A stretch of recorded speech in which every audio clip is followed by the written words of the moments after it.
இன்று 5 வழக்குகள் தாவேகா சார்பாக கரூர் சம்பவத்தை தொடர்ந்து விசாரணைக்கு பட்டியலிடப்பட்ட நிலையில் தற்போது விசாரணை தொடங்கி நடைபெற்று வருகிறது. இது தொடர்பான மேலும் தகவலை தருவதற்காக சிறப்பு செய்தியாளர் ஜீவபாரதி இணைப்பில் இருக்கிறார். ஜீவபாரதி வணக்கம். தற்பொழுது தாவேகா சார்பாக 5 வழக்குகள் இன்று உச்சநீதிமன்றத்தில் பட்டியலிடப்பட்டுள்ள நிலையில் விசாரணை தொடங்கியிருக்கிறது. குறிப்பாக சிபிஐ விசாரணை வேண்டும் என்ற ஒரு கோரிக்கை மனுக்களில் அதிகமாக இடம்பெற்றிருக்கக்கூடிய சூழ்நிலையில் என்னென்ன வாதங்கள் பிரதிவாதங்கள் அங்கு வைக்கப்படுகிறது? முழு விவரங்கள். நீங்கள் குறிப்பிட்டதைப் போலவே இந்த 5 மனுக்கள்ல எஸ்ஐடி விசாரணை, அதே போல சிபிஐ விசாரணை தொடர்பாகத்தான் தொடர்ச்சியான வாதங்களை தாவேகா தரப்பு சொல்லிட்டு இருக்காங்க. இந்த அப்சர்வேஷன் சார்ந்த விஷயங்கள், ஏன்னா கடந்த முறை இங்கே சென்னை உயர்நீதிமன்ற மதுரை கிளையிலும் சரி, சென்னை உயர்நீதிமன்றத்திலும் சரி, தொடர்ச்சியாக நீதிபதிகள் வைத்த அந்த ஒரு மிக முக்கியமான அப்சர்வேஷன்ஸ் எல்லாமே செய்திகளில் இடம்பெற்றிருந்துச்சு. அதே போல தமிழக அரசு கட்டமைச்சிருக்கக்கூடிய அந்த விசாரணை ஆணையம், அதே போல எஸ்ஐடி சென்னை உயர்நீதிமன்றம் கட்டமைச்சிருக்கக்கூடிய ஐஜி தலைமையிலான இந்த எஸ்ஐடி தொடர்பான பல்வேறு கோரிக்கைகளையும் தாவேகா தரப்பு குறிப்பிட்டு சொல்லியிருக்காங்க. ஏன்னா மாநில அரசில் இருக்கக்கூடிய அதிகாரிகளை மட்டுமே வைத்து இந்த எஸ்ஐடி கட்டமைக்கப்பட்டிருக்கிறது. மத்திய அளவில் இருக்கக்கூடிய அதிகாரிகள் யாருமே கிடையாது. அதன் காரணமாக உச்சநீதிமன்ற தலைமையில் இந்த எஸ்ஐடி கட்டமைக்கணும் அப்படிங்கிற அந்த ஒரு விஷயத்தை தாவேகா தரப்புல கேட்டிருக்காங்க. அதே போல கரூர் கூட்ட நெரிசல் சம்பவம் தொடர்பான பாரபட்சமற்ற விசாரணை உறுதி செய்யணும் அப்படிங்கிறது தாவேகா தரப்புல மிக முக்கியமான ஒரு கோரிக்கையாக வைக்கப்பட்டிருக்கிறது. மாநில அதிகாரிகள் மட்டும் இதுல இருக்காங்க. முக்கியமான மூத்த அதிகாரிகளை உள்ள அப்படிங்கிறது சொல்லியிருக்காங்க. சென்னை உயர்நீதிமன்றம் சொல்லியிருக்கக்கூடிய அந்த அப்சர்வேஷன் சார்ந்த விஷயங்கள், அந்த ஜட்மெண்ட் இருக்கக்கூடிய விஷயங்கள் எல்லாத்தையுமே தாவேகா சார்பாக ஆஜராகக்கூடிய மூத்த வழக்கறிஞர் சுப்பிரமணியன் உள்ளிட்ட பலரும் எடுத்து வச்சிருக்காங்க. அதே போல விஜய் ஏன் அந்த சம்பவ இடத்திலிருந்து வெளியேறினார், குறிப்பிட்டு கரூர் இருந்து வெளியேறி திருச்சியிலிருந்து சென்னைக்கு கிளம்பினார் அப்படிங்கிற அந்த விஷயத்தை குறிப்பிட்டு விரிவா எக்ஸ்பிளைன் பண்ணியிருக்காங்க தாவேகா தரப்பு வழக்கறிஞர். குறிப்பிட்டு போலீசார் சொன்னதுக்கு பிறகுதான் விஜய் அந்த பகுதியிலிருந்து வெளியேறி இருக்காரு அப்படிங்கிற அந்த ஒரு விஷயத்தையும் சொல்லியிருக்காங்க. அதே போல அரசு சார்பில் ஆஜராகி தொடர்ச்சியாக தங்களுடைய வாதங்களை முன்வைக்கக்கூடிய வழக்கறிஞர்களுடைய கருத்துக்களை கடுமையாக தாவேகா தரப்பு வழக்கறிஞர்கள் எழுப்பிட்டு வராங்க, எதிர்ப்புகள் பதிவு செஞ்சுட்டு வராங்க. அதே போல சென்னை உயர்நீதிமன்றம் இந்த விசாரணை எப்படி எடுத்தாங்க அப்படிங்கிற அந்த ஒரு மிக முக்கியமான கேள்வியும் நீதிமன்ற நீதிபதிகள் தற்போது எழுப்பி இருக்கக்கூடியதையும் நம்ம பார்க்க வேண்டியதா இருக்கிறது. அதே போல இந்த எஸ்ஓபி சார்ந்த விஷயங்கள், எஸ்ஓபி சார்ந்த அந்த ரெட் பெட்டிஷன் தொடர்ச்சியாக நீதிமன்றம் விசாரிச்சுட்டு வராங்க. தாவேகா தலைவர் மீதான அந்த அப்சர்வேஷன், உயர்நீதிமன்றம் குறிப்பிட்டு சொல்லியிருக்கக்கூடிய அப்சர்வேஷன் தாவேகா தரப்பு வழக்கறிஞர்கள் கடுமையாக ஒரு எதிர்ப்பை ஜட்ஜ்மெண்ட்ல சொல்லியிருக்கக்கூடிய பல்வேறு விஷயங்களை இதுல குறிப்பிட்டு சொல்லக்கூடியது நம்ம பார்க்க வேண்டியதா இருக்கிறது. அதே போல எஸ்ஐடி சார்ந்த நபர்கள், அதாவது காவல்துறை தரப்பு பலரும் அதுல இருக்காங்க போது அதில் இன்னுமே ஒரு கிளாரிட்டி இருக்கிறது. இந்த விமர்சனங்கள் காரணமாக அரசியல் ரீதியான மிகப்பெரிய அளவிலான அந்த பின்னடைவு சார்ந்த விஷயங்களும் தாவேகா தரப்புக்கும் விஜய் தரப்புக்கும் இருப்பதாகவும் குறிப்பிட்டிருக்காங்க. முழுக்க முழுக்க இந்த எஸ்ஐடி குறிவைத்து தான் தற்போது தாவேகா தரப்பு வழக்கறிஞர்களுடைய ஒரு வாதமாக இருக்கிறது. ஏன்னா எஸ்ஐடி தொடர்ச்சியாக தங்களுடைய விசாரணை தொடங்கிட்டாங்க. கரூர் அந்த சம்பவம் நடந்த இடத்திலும் விசாரணை.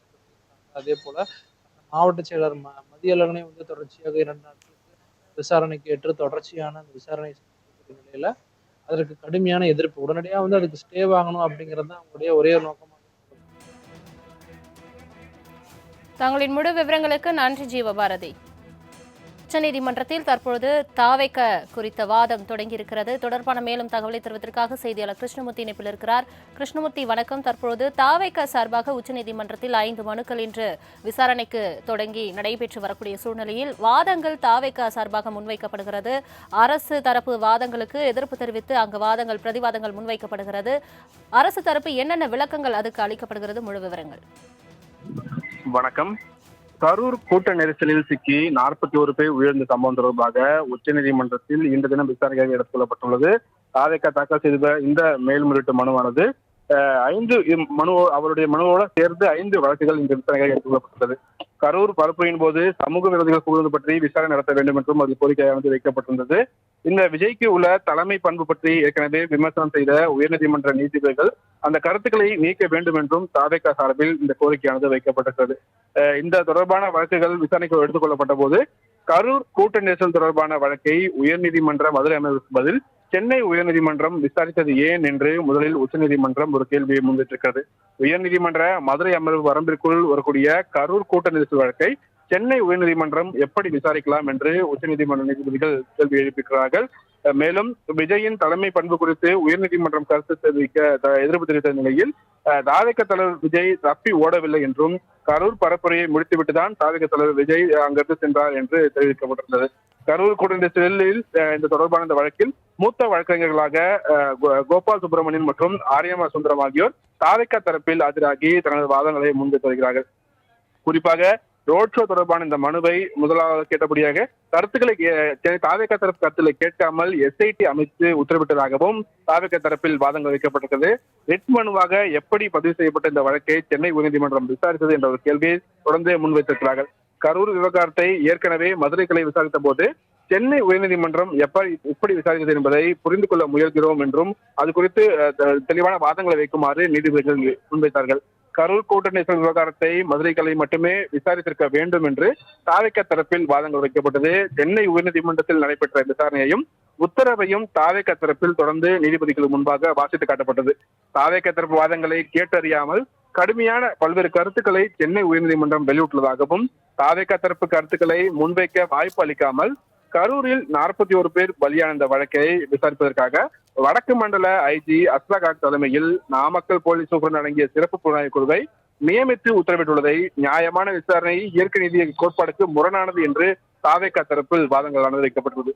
மேலும் கட்சியின் துணை பொதுச் செயலாளர் நிர்மல்குமாரை சம்பவம் நடந்த இரவு 7:30 மணி அளவில் தொடர்பு கொண்ட கரூர் மாவட்ட காவல் கண்காணிப்பாளர் தாவேகா தலைவர் பேசி முடித்து விட்டாரா என தனிப்பட்ட முறையில் கேட்டதுடன் தாவேகா தலைவர்களை சம்பவ இடத்திலிருந்து உடனடியாக கிளப்பி செல்லுமாறு அறிவுறுத்தியதுடன் வெளியே செல்லக்கூடிய அந்த பாதை திட்டத்தை அளித்த பிறகுதான் தாவேகா தலைவர் விஜயின் பாதுகாப்பு குழுவுக்கு வழிகாட்ட அந்த எஸ்கார்ட் வாகனத்தை அனுப்பி வைத்து பொது ஒழுங்கை காக்கும் நோக்கில் கரூர் மாநகரத்தை விட்டு விரைந்து புறப்பட்டு செல்லுமாறு அறிவுறுத்தப்பட்டதாக தாவேகா தரப்பில் விளக்கம் அளிக்கப்பட்டிருக்கிறது. மேலும் தாவேகா தலைவர் விஜய் இந்த வழக்கை பொறுத்தவரை எதிர்மனதாக இல்லையா என்று ஒரு கேள்வியும் நீதிபதிகள் முன்வைத்திருக்கிறார்கள். கரூர் கூட்ட நெரிசலுக்கு பிறகு கட்சி தொண்டர்களையும் ரசிகர்களையும் பொறுப்பற்ற முறையில் கைவிட்டுவிட்டு தாவேகா தலைவர் விஜய் உள்ளிட்ட நிர்வாகிகள் ஓடியுள்ளதாக உயர்நீதிமன்றம் கடுமையான கருத்துக்களை தெரிவித்துள்ளது. இவை தாவேகா தலைவர் அக்கட்சியின் முன்னணி தலைவர்கள் மீது தவறான அபிப்பிராயத்தை உருவாக்கியிருப்பதாக தாவேகா தரப்பு வழக்கறிஞர் வாதங்களை வைத்திருக்கிறார். உச்சநீதிமன்ற ஓய்வு பெற்ற நீதிபதி தலைமையில்தான் SIT அமைத்து விசாரணைக்கு உத்தரவிட வேண்டும் என்றும் இந்த விசாரணையானது பாரபட்சமின்றி விசாரணையை உறுதி செய்ய வேண்டும் என்று தாவேகா தரப்பில் ஒரு கோரிக்கையானது முன்வைக்கப்பட்டிருக்கிறது. அப்போது அரசு வழக்கங்களின் கருத்து தவறு என்றும் கரூர் சம்பவம் பற்றி உயர்நீதிமன்றத்தில் அரசு வழக்கங்களின் கருத்து முழுவதுமாக தவறாக தெரிவிக்கப்பட்டதாக தாவேகா தரப்பில் குற்றச்சாட்டானது வைக்கப்பட்டது. உச்சநீதிமன்றத்தில் தமிழக வெற்றி கழகத்தைச் சேர்ந்த வழக்குகளும் தொடர்ந்து வாதங்களை வைத்து வருகிறார்கள். மேலும் ரோட் ஷோக்களை நெறிப்படுத்தும் விவகாரத்தில் எப்படி ரிட் மனு தாக்கல் செய்யப்படுது என்ற ஒரு கேள்வியை தொடர்ந்து நீதிபதிகள் முன்வைத்திருக்கிறார்கள். காவல்துறை சார்ந்த வழக்குகள் கிரிமினல் ரிட் மனுக்களாக தான் பதிவு செய்யப்படுகிறது என்று தமிழ்நாடு அரசு விளக்கம் அளிக்கப்படுகிறது. மேலும் இந்த மனுதாரரான தினேஷின் கோரிக்கை என்ன, அதற்கு தமிழக அரசுக்கு உச்சநீதிமன்றம் ஒரு கேள்வியை முன்வைத்தார்கள். அரசியல் கட்சிகள் நடத்தக்கூடிய ரோட் ஷோவுக்கு வழிகாட்டு நெறிமுறைகளை வகுக்க வேண்டும். அதுவரை எந்த அரசியல் கட்சிகளுக்கும் ரோட் ஷோ நடத்த அனுமதி அளிக்கக்கூடாது என்றே தினேஷ் என்பவர் சென்னை உயர்நீதிமன்றத்தில் வழக்கில் தொடர்ந்ததாக தமிழ்நாடு அரசு தரப்பில் ஆஜரான வழக்கறிஞர் விளக்கத்தை தெரிவித்திருக்கிறார். அப்போது அரசியல் கட்சிகள் நடத்தக்கூடிய ரோட் ஷோவுக்கு வழிகாட்டு நெறிமுறை வகுக்கக்கூடிய மனுவை நிலுவையில் உள்ளது என்று நீதிபதிகள் கேள்வி எழுப்பியிருக்கிறார்கள். தொடர்ந்து இந்த கேள்விகளுக்கு தமிழக அரசு தரப்பில் தொடர்ந்து பதிலானது வைக்கப்பட்டது. தாவேகா தரப்பில் உச்சநீதிமன்ற ஓய்வு பெற்ற நீதிபதி தலைமையிலே ஒரு SIT ஃபார்ம் செய்து அதை விசாரணைக்கு வைத்துக் கொள்ள வேண்டும் என்ற ஒரு கோரிக்கையும் தொடர்ந்து முன்வைக்கப்பட்டிருக்கிறது. இங்கு அரசு வைத்திருக்கக்கூடிய இந்த SIT உடனடியாக ரத்து செய்ய வேண்டும் என்றும் இதில் பாரபட்சமின்றி விசாரணை நடத்தப்படாது என்ற ஒரு அதிருப்தியும் தாவேகா தரப்பில் தொடர்ந்து வைக்கப்பட்டிருக்கிறது. அரசியல் கட்சிகள் நடத்தக்கூடிய இந்த ரோட் ஷோவுக்கு வழிகாட்டு நெறிமுறைகள் வகுக்க கோரிய மனுவை நிலுவையில் உள்ளதாக நீதிபதிகள் தரப்பில் தொடர்ந்து தெரிவிக்கப்பட்டிருக்கிறது. இந்த தொடர்ந்து இருதரப்பு வாதங்களும் நடைபெற்று ஒரு சூழ்நிலையில் இந்த வழக்கின் விசாரணை இன்னும் சற்று நேரத்தில் முடிவுக்கு வர வாய்ப்பு இருப்பதாகவும் எதிர்பார்க்கப்படுகிறது. சலோமி. தங்களின் முழு விவரங்களுக்கு நன்றி கிருஷ்ணமூர்த்தி. உச்சநீதிமன்றத்தில் தற்பொழுது தாவேகா சார்பாக முறையிட்ட மனுக்களின் விசாரணை தொடங்கி நடைபெற்று வருகிறது. வாதங்கள் பிரதிவாதங்கள் அரசு சார்பாகவும் தாவேகா கட்சி சார்பாகவும் முன்வைத்து வரக்கூடிய இந்த சூழ்நிலையில் தற்பொழுது தொடர்பான மேலும் விவரங்களை தருவதற்காக செய்தியாளர் ராஜேஷ் இணைப்பில் இருக்கிறார். ராஜேஷ் வணக்கம். தற்போது கரூர் துயர சம்பவத்தை தொடர்ந்து இந்த விவகாரம் பூதாகாரமான நிலையில் தற்போது உச்சநீதிமன்றத்தை தாவேக கட்சி நாடியுள்ளது. 5 மனுக்கள் இன்று விசாரணைக்கு வரவுள்ள நிலையில் அதில் 3 மனுக்களில் சிபிஐ விசாரணை வேணும் என்று தீவிரமாக வலியுறுத்தப்பட்டு இருக்கக்கூடிய இந்த சூழ்நிலையில் ஏற்கனவே தமிழக அரசு சார்பாக ஒரு நபர் ஆணையமும் விசாரணைக்கு வித்திடப்பட்டுள்ள நிலையில் உயர்நீதிமன்றம் சார்பாக சிறப்பு புலனாய்வு குழுவும் அமைக்கப்பட்டிருக்கிறது. இந்த சூழ்நிலையில் சிபிஐ விசாரணைக்கு சாத்தியக்கூறுகள் அளிக்கப்படுமா? உச்சநீதிமன்றம் தரப்பாக சிபிஐ விசாரணைக்கு வழங்கப்படுமா? முழு விவரங்கள். சலோமி, அதனை உச்சநீதிமன்றம் தான் முடிவு செய்யும். அதற்கான வாதங்கள் தான் தற்பொழுது அரங்கேறி இருக்கிறது. 2 தரப்பு வாதங்களையும் தொடர்ச்சியாக வைக்கப்பட்டு வருகிறது. தமிழக வெற்றி கழகத்தை சார்ந்த வழக்கறிஞர்கள் தங்களுடைய வாதத்தை தொடர்ச்சியாக வைத்து வருகிறார்கள். அதே போல தமிழக அரசு சார்பாகவும் அரசு தரப்பு வாதங்களும் முன்வைக்கப்பட்டு வருகிறது. அதே நேரத்தில் உயர்நீதிமன்றத்தை நோக்கி உச்சநீதிமன்றம் பல்வேறு கேள்விகளை எழுப்பியிருக்கிறது. தமிழக வெற்றி கழகத்திற்கு சாதகமாக அது பார்க்கப்படுகிறது. அதே நேரத்தில் அரசு விதித்த அந்த கட்டுப்பாடுகளுடன் தான் நாங்கள் பரப்புரையை மேற்கொண்டோம் என்று அவர்கள் தெரிவித்திருக்கிறார்கள்.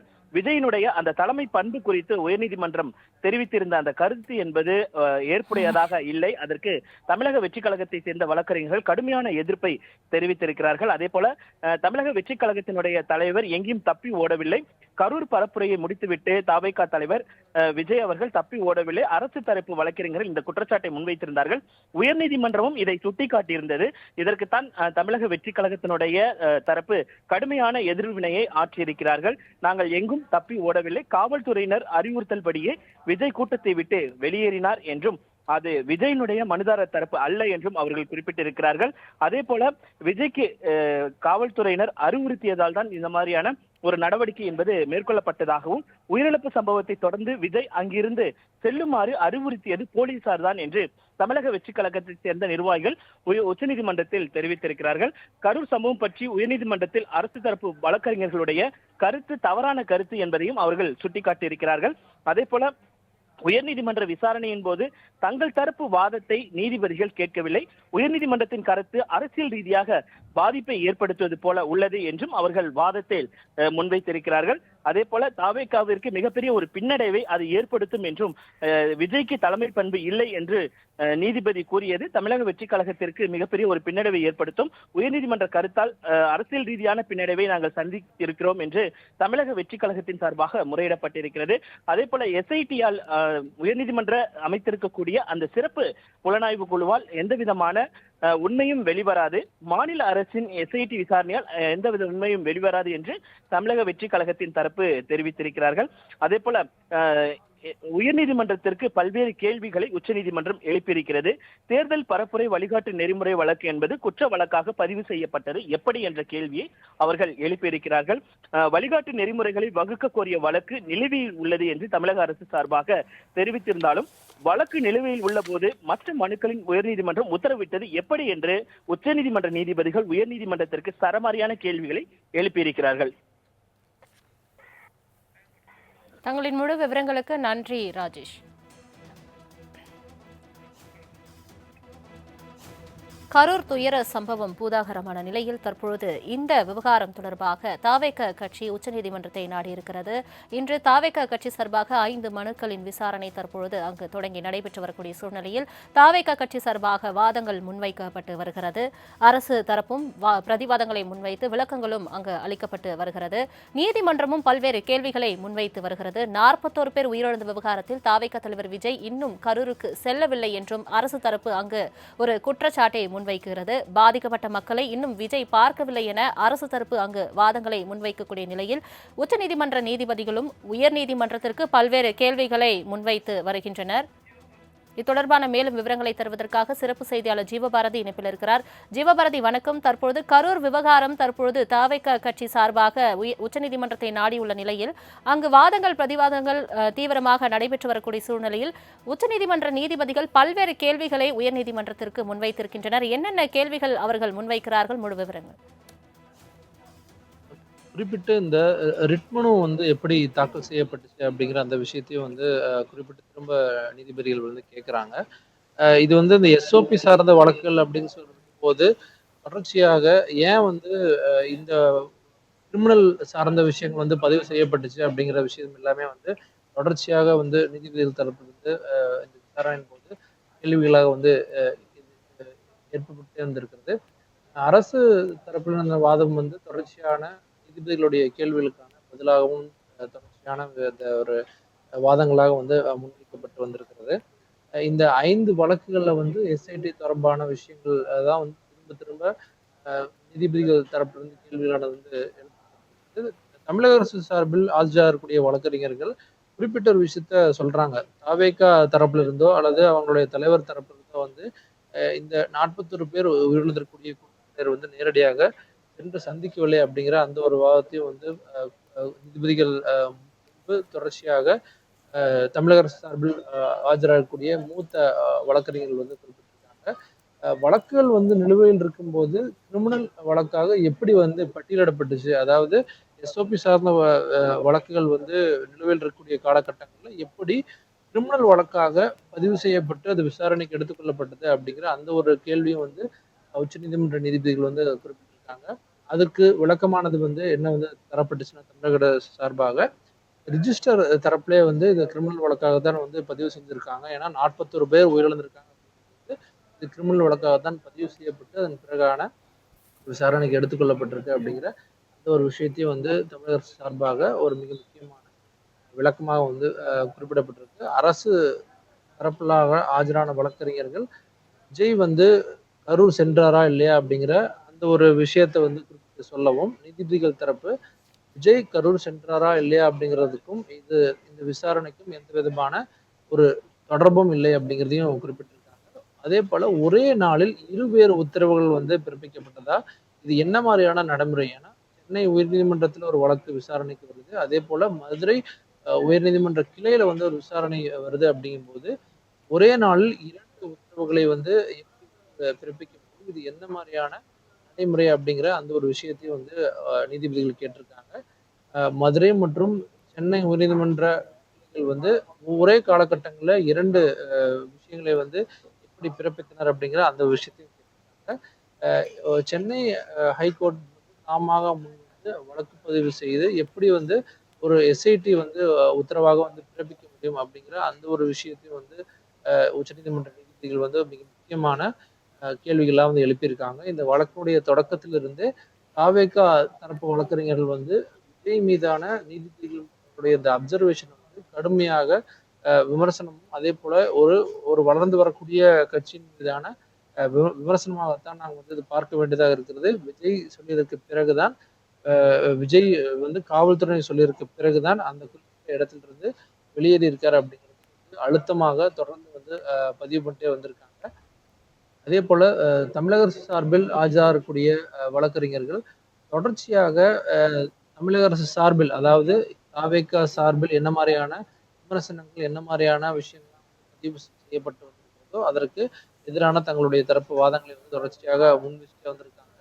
2 நீதிமன்றங்கள்லயும் நடந்த விசாரணை, அங்க நடந்த அப்சர்வேஷன் எல்லாத்தையுமே தொடர்ச்சியாக அந்த ஜட்ஜ்மெண்ட்ல சொல்லப்படக்கூடிய விஷயங்கள் எல்லாத்தையுமே வந்து தாவேகா தரப்பு நீதிபதிகள் தரப்பிடம் முன்வைத்து இதற்கு கடுமையான ஆட்சேபனைகளை வந்து தெரிவிச்சுட்டு வராங்க. அதே போல நீதிபதி ஜே மகேஸ்வரியும் வந்து தங்கள் தரப்பில் பல்வேறு கேள்விகளை வந்து எழுப்பப்பட்டே வந்திருக்காங்க. அதுல ஒரு மிக முக்கியமானது என்ன அப்படின்னா, என்னுடைய 15 ஆண்டு கால எக்ஸ்பீரியன்ஸ்ல இந்த மாதிரியான டிஃப்ரெண்ட் ஒரே காலகட்டங்களில் இருவேறான நீதிமன்றங்கள்ல ஒரே நாளில் வந்து இந்த ஒரு அப்சர்வேஷனும் அதே போல உத்தரவுகள் வந்து எப்படி கொடுக்கப்பட்டிருக்கு அப்படிங்கிற அந்த ஒரு கேள்வியும் வந்து நீதிபதி ஜே மகேஸ்வரி தரப்பு எழுப்பப்பட்டே வந்திருக்கிறது. அதே போல under the implement judgement the court itself appointed SIT அந்த this is a correct statement of affair we have no access to grid அப்படிங்கிறதையும் வந்து தமிழக அரசு சார்பாக வந்து குறிப்பிட்டிருக்காங்க. தொடர்ச்சியாக இந்த வழக்கினுடைய விசாரணை தற்போது குறிப்பிட்டே வந்திருக்கு. அதே போல அரசு தரப்பில் ஆறுதல் கூற இது வரைக்குமே வந்து விஜய் போகவில்லை அப்படிங்கறது ரொம்ப ஆணித்தரமா சொல்லிட்டே வராங்க. ஆனா நீதிபதிகள் வந்து அதற்கும் இந்த வழக்கு விசாரணைக்கும் வந்து தொடர்பு இல்லை அப்படிங்கிறதையும் சொல்றாங்க. பொதுக்கூட்டம் தொடர்பான நெறிமுறைகள் குறித்தான அந்த வழக்கு விசாரணையும் கிரிமினல் வழக்காக எப்படி வந்து எடுத்துக்கொள்ளப்பட்டு அது தொடர்பான தங்களுடைய வாதங்கள் முன்வைக்கப்பட்டு அது தொடர்பான எப்படி வந்து அந்த நீதிமன்றத்தினுடைய உத்தரவு பிறப்பிக்கப்பட்டுச்சு அப்படிங்கிற அந்த ஒரு கேள்வி வந்து முன்வைக்கப்பட்டிருக்கு. அது தொடர்பான தங்களுடைய விரிவான விளக்கத்தையும் வந்து தமிழக அரசு சார்பில் ஆஜராகக்கூடிய மூத்த வழக்கறிஞர்கள் தொடர்ச்சியாக நீதிபதிகளுடைய அந்த ஒரு கிளாரிஃபிகேஷன் வந்து தொடர்ச்சியாக கொடுத்துட்டே வந்துட்டு இருந்திருக்காங்க. ஒரு கட்டத்திற்கு பிறகாக உயர்நீதிமன்றம் அமைத்திருக்கக்கூடிய எஸ்ஐடியில் எங்களுக்கு நம்பிக்கை இல்லை. ஓய்வு பெற்ற உச்சநீதிமன்ற நீதிபதி ஒருவரின் மேற்பார்வையில் ஒரு சிறப்பு விசாரணை குழுவை வந்து அமைக்கணும் அப்படிங்கிறத வந்து மீண்டும் மீண்டும் தாவேகா தரப்பிலிருந்து உச்சநீதிமன்றத்தில் தங்களுடைய அந்த வாதங்களை வந்து பதிவு செஞ்சுட்டே வந்திருக்காங்க. அறிவித்த நேரத்தில் வந்து விஜய் வராமல் போனதுதான் இத்தகைய ஒரு மிகப்பெரிய ஒரு அசம்பாவிதம் நடப்பதற்கான காரணமாக இருந்திருக்கு அப்படிங்கிறதையும் வந்து அரசு தரப்பிலிருந்து தங்களுடைய வாதத்தில் முன் வச்சுட்டு வராங்க. கிட்டத்தட்ட 7 மணி நேரம் தாமதத்துக்கு பிறகுதான் விஜய் வந்து வந்திருக்கார். அதுதான் மிகப்பெரிய ஒரு சிக்கலாக இருந்திருக்கிறது. இவ்வளவு பேர் இறப்பதற்கான ஒரு மிக முக்கியமான காரணியாக அமைஞ்சிருக்கு அப்படிங்கிறதே வந்து அரசு தரப்பில் தங்களுடைய வாதத்துல வந்து முன் வச்சுட்டு வராங்க. தொடர்ச்சியாக 2 நீதிமன்றங்கள் எப்படி அந்த உத்தரவை வந்து பிறப்பிக்க முடியும் அப்படிங்கிற அந்த விஷயத்தையும் உச்சநீதிமன்ற நீதிபதிகள் வந்து எழுப்பிட்டு இருக்காங்க. அது தொடர்பான அடுத்தடுத்த கட்ட விசாரணை வந்து தொடர்ச்சியாக நடைபெற்று வருகிறது. கரூர் விவகாரம் தொடர்பாக உச்சநீதிமன்றத்தில் விசாரணைக்கு வந்திருக்கிறது இந்த வழக்கு. தாவேகா தரப்பில் பல்வேறு வாதங்கள் முன்வைக்கப்பட்டு வருகிறது. தேர்தல் பரப்புரைக்கு விஜய் சரியான நேரத்தில் வராதே காரணம் என்றும் அரசு தரப்பில் வாதங்கள் முன்வைக்கப்பட்டு வருகிறது. மேலும் விஜய் சரியான நேரத்தில் வந்திருந்தால் கூட்ட நெரிசல் ஏற்பட்டிருக்க வாய்ப்பில்லை என்றும் அரசு தரப்பில் வாதங்கள் முன்வைக்கப்பட்டு வருகிறது. தாவேகா தலைவர் விஜய் மீது அரசு தரப்பில் பல்வேறு குற்றச்சாட்டுகள் முன்வைக்கப்பட்டு வருகிறது. தாவேகா தலைவர் மீது அரசு தரப்பு வழக்கறிஞர்கள் அடுக்கடுக்கான புகார்களை தெரிவித்து வருகின்றனர். கரூர் விவகாரம் தொடர்பாக உச்சநீதிமன்றத்தில் தாவேகா தரப்பில் தொடரப்பட்ட வழக்கானது விசாரிக்க வந்துள்ள நிலையில் தற்போது தாவேகா தரப்பில் வாதங்கள் முன்வைக்கப்பட்ட நிலையில் அரசு தரப்பிலும் பல்வேறு குற்றச்சாட்டுகளை முன்வைத்து வருகின்றனர். சிறப்பு புலனாய்வு குழுவை அமைத்தது நீதிமன்றம்தான் என்றும் அரசு தரப்பில் விளக்கமானது அளிக்கப்பட்டு வருகிறது. தமிழக அரசு சார்பில் எந்த பெயரையும் பரிசீலிக்கவில்லை என்றும் விளக்கமும் அளித்திருக்கிறது. மேலும் நீதிமன்றமும் பல்வேறு கருத்துக்களை தெரிவித்தும் வருகிறது. கரூர் விவகாரம் தொடர்பாக உச்சநீதிமன்றத்தில் வழக்கானது விசாரணைக்கு வந்துள்ள நிலையில் தாவேகா தரப்பில் பல்வேறு வாதங்கள் முன்வைக்கப்பட்ட நிலையில் அரசு தரப்பிலும் பல்வேறு வாதங்கள் முன்வைக்கப்பட்டு வருகிறது. அரசு தரப்பில் பல்வேறு வாதங்கள் முன்வைக்கப்பட்டு வருகிறது.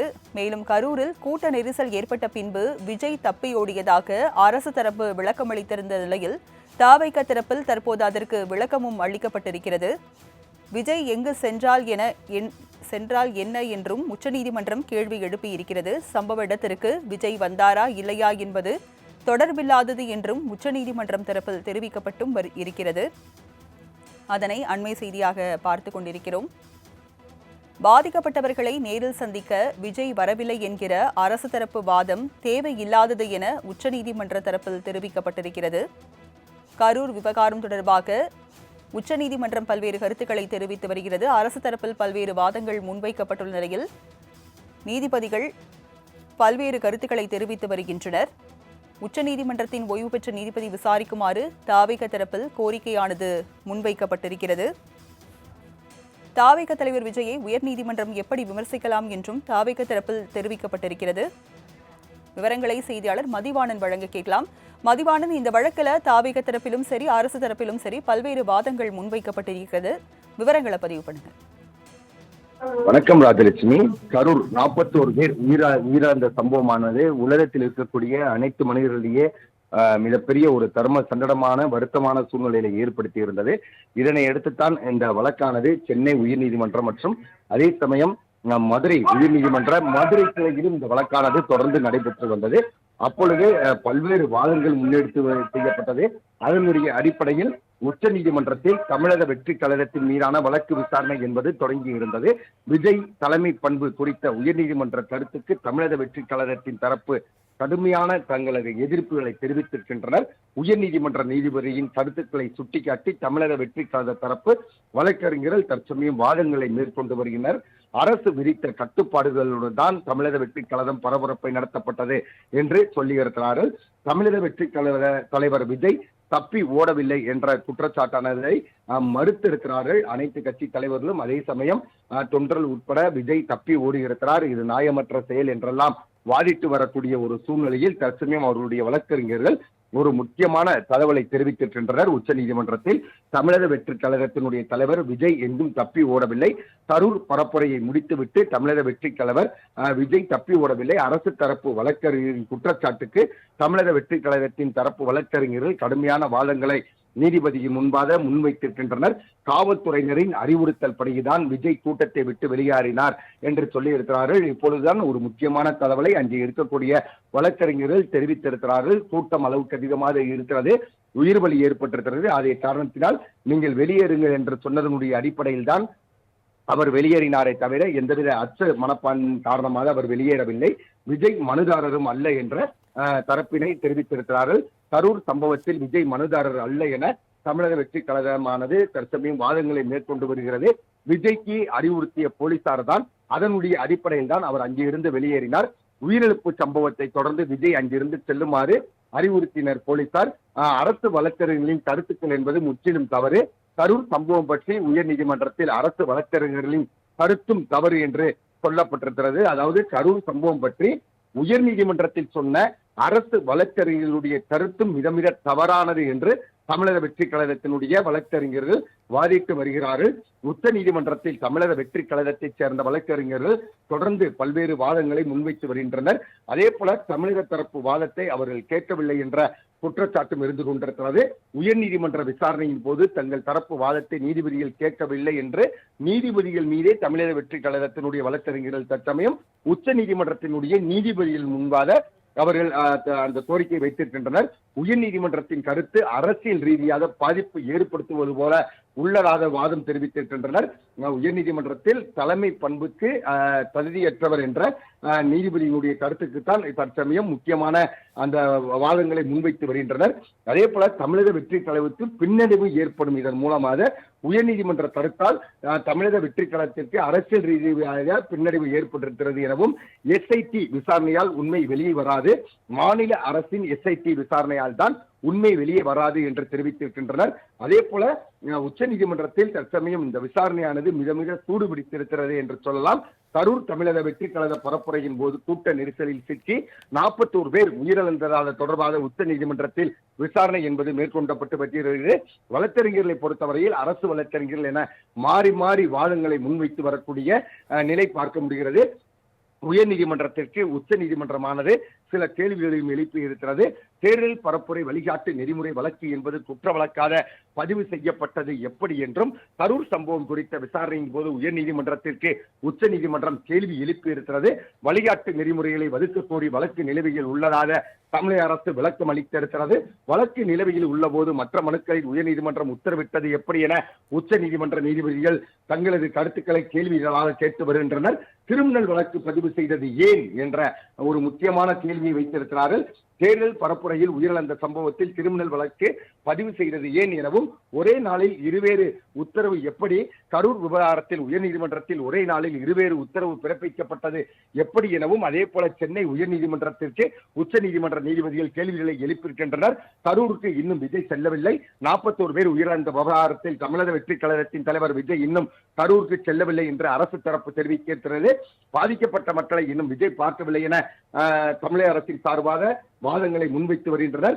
சிறப்பு புலனாய்வுக்கு எதிராக தமிழக வெற்றி கழகம் இல்லை எனவும், கரூர் சம்பவம் பற்றி விசாரித்து சிறப்பு புலனாய்வு குழுவை எதிர்க்கவில்லை என தமிழக வெற்றி கழகத்தின் சார்பாக விளக்கங்கள் அளிக்கப்பட்டு வருகிறது. உச்ச நீதிமன்ற ஓய்வு பெற்ற நீதிபதி விசாரிக்க கோரிக்கை வைத்திருக்கிறார்கள். கரூர் சம்பவம் பற்றி உச்ச நீதிமன்றத்தின் ஓய்வு பெற்ற நீதிபதி விசாரிக்குமாறு தமிழக வெற்றி கழகத்தின் சார்பாக கோரிக்கை வைத்திருக்கிறார்கள். விஜய் எப்படி விமர்சிக்கலாம் என தாவேகா தரப்பு கேள்விகளை எழுப்பியிருக்கிறது. தாவேகாவுடைய தலைவர் விஜய் உயர்நீதிமன்றம் எப்படி விமர்சிக்கலாம் என கேள்விகளை எழுப்பியிருக்கிற சூழ்நிலையில் விஜய்க்கு தலைமை பண்பு இல்லை என உயர்நீதிமன்ற நீதிபதி தெரிவித்த நிலையில் தமிழக வெற்றி கழகம் முழுமையான தங்களது எதிர்ப்புகளை தெரிவித்து வருகின்றனர். இவ்வாறான இந்த வழக்கானது தொடர்ந்து நடைபெற்றுக் கொண்டிருக்கிற சூழ்நிலையில் விஜய் எங்கு சென்றால் என்ன, கரூரில் கூட்ட நெரிசல் ஏற்பட்ட பின்பு விஜய் தப்பி ஓடியதாக அரசு தரப்பும் விளக்கம் அளித்திருக்கிறது. சம்பவ இடத்திற்கு விஜய் வந்தாரா இல்லையா என்பது தொடர்பில்லாதது என உச்சநீதிமன்றம் சொல்லி இருக்கிறது. பாதிக்கப்பட்டவர்களை நேரில் சந்திக்க விஜய் வரவில்லை என்ற அரசு தரப்பு வாதம் தேவையில்லாதது என்பதை உச்சநீதிமன்றம் சொல்லி இருக்கிறது. இவர்களெல்லாம் அரசியலாக்கப்பட்ட சூழ்நிலையில் குறிப்பிட்டு சொல்ல வேண்டும் என்று சொன்னால், தமிழக அரசியலில் 41 பேர் உயிரிழந்த அந்த நேரத்தில் அவர் தப்பி ஓடிவிட்டார் என்ற ஒரு குற்றச்சாட்டை முன்வைத்தார்கள். இதுவரை அந்த 41 பேர் உயிரிழந்த குடும்பத்தினரை பார்க்க வரவில்லை என்ற குற்றச்சாட்டும் எழுந்தது. இதற்குத்தான் நீதிபதி அவர்கள் தற்சமயம் தங்களது கருத்துக்களை தெரிவித்து வருகின்றனர். அதே போல சிறப்பு புலனாய்வு குழுவை அமைத்தது நீதிமன்றம் தான் என்று அரசு தரப்பு விளக்கம் அளித்திருக்கிறது. தமிழக அரசு சார்பில் எந்த பெயரையும் பரிசீலிக்கவில்லை எனவும் விளக்கம் அளித்திருக்கிறது. விஜய் மீது அரசு தரப்பு அடுக்கடுக்கான புகார்களையும் தேர்தல் பரப்புரைக்கு விஜய் சரியான நேரத்தில் வராதது நெரிசலுக்கு காரணம் என அரசு தரப்பு வாதங்களை மேற்கொண்டிருக்கிறது. விஜய் சரியான நேரத்தில் வந்திருந்தால் கூட்ட நெரிசலில் ஏற்பட்டிருக்க வாய்ப்பில்லை என அரசு தரப்பு தங்களது வாதங்களை முன்வைத்திருக்கிறது. தமிழக வெற்றி தலைவர் மீது அரசு வழக்கறிஞர்கள் அடுக்கடுக்கான புகார்களை தெரிவித்து வரக்கூடிய சூழ்நிலையில் 3 விஷயங்கள் முன்னெடுக்கப்பட்டு தமிழக அரசியல் பேசப்பட்டது. 40 பேர் உயிரிழந்த சம்பவமானதை அறிந்தும் கூட விஜய் திருச்சியிலிருந்து தனி விமானத்தின் மூலமாக சென்னை சென்றது ஒரு குற்றமாக சொல்லப்பட்டது. அதற்கு அடுத்தபடியாக அவர் கிட்டத்தட்ட எங்கே சென்றார் என்ற ஒரு நிலை என்பதெல்லாம் இருந்தது. அதே போல அவர் சரியான நேரத்திற்கு வராமல் இருந்ததுதான் இந்த 41 பேர் மரணத்திற்கு காரணம் என்றெல்லாம் விவாதிக்கப்படக்கூடிய சூழ்நிலையில் தற்சமயம் அரசு தரப்பு வழக்கறிஞரும் அதே போல தமிழக வெற்றி கழகத்தினுடைய வழக்கறிஞர்களும் இருவரும் அடுக்கடுக்கான மதிவாணன் தற்போது கரூர் கூட்ட நெரிசல் குறித்த வழக்கு விசாரணையானது பிற்பகலுக்கு ஒத்திவைக்கப்பட்டிருப்பதாக தகவல் வெளியாகி இருக்கிறது. இன்றே இறுதி உத்தரவு பிறப்பிக்கப்பட வாய்ப்பு இருக்கா? நிச்சயமாக தற்சமயம் நீதிபதிகள் அனைத்து அவர்களை பொறுத்தவரையில் நீதிபதிகளை பொறுத்தவரையில் பல்வேறு கேள்விகளை தமிழக அரசிடம் கேட்டிருக்கின்றனர். குற்ற வழக்காக ஏன் பதிவு செய்தீர்கள் என சொல்லி இருக்கிறார்கள். அதே போல இங்கே இருக்கக்கூடிய உயர்நீதிமன்ற நீதிபதிகளுக்கும் கேள்விகளை முன்வைத்திருக்கிறார்கள். இந்த வாதமானது மிக சுறுசுறுப்பாக சூடுபிடித்துக் கொண்டிருந்த இந்த சூழ்நிலையில் தான் மதிய உணவு இடைவேளைக்கு என இந்த நேரம் என்பது இடைவேளை என்பது விடப்பட்டிருக்கிறது.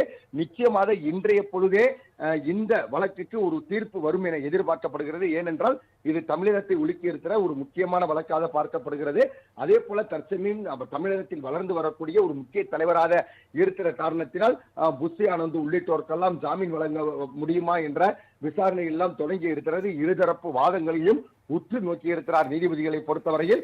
அதே போல உயர்நீதிமன்ற நீதிபதிகளும் அவர்களுக்கும் அந்த பல்வேறு கேள்விகளை முன்வைத்திருக்கிறார்கள். உயர்நீதிமன்ற நீதிகளை பொறுத்தவரையில் தலைமை பண்புக்கு தகுதியற்றவர் என்று சொல்லி இருக்கிறார். அது எங்களது அரசியல் வளர்ச்சிக்கு ஒரு மிகப்பெரிய தோல்வியாக பார்க்கப்படுகிறது என்றெல்லாம் அரசு தரப்பு மன்னிக்கவும் தமிழக வெற்றி தரப்பில் சொல்லப்பட்டிருந்தது.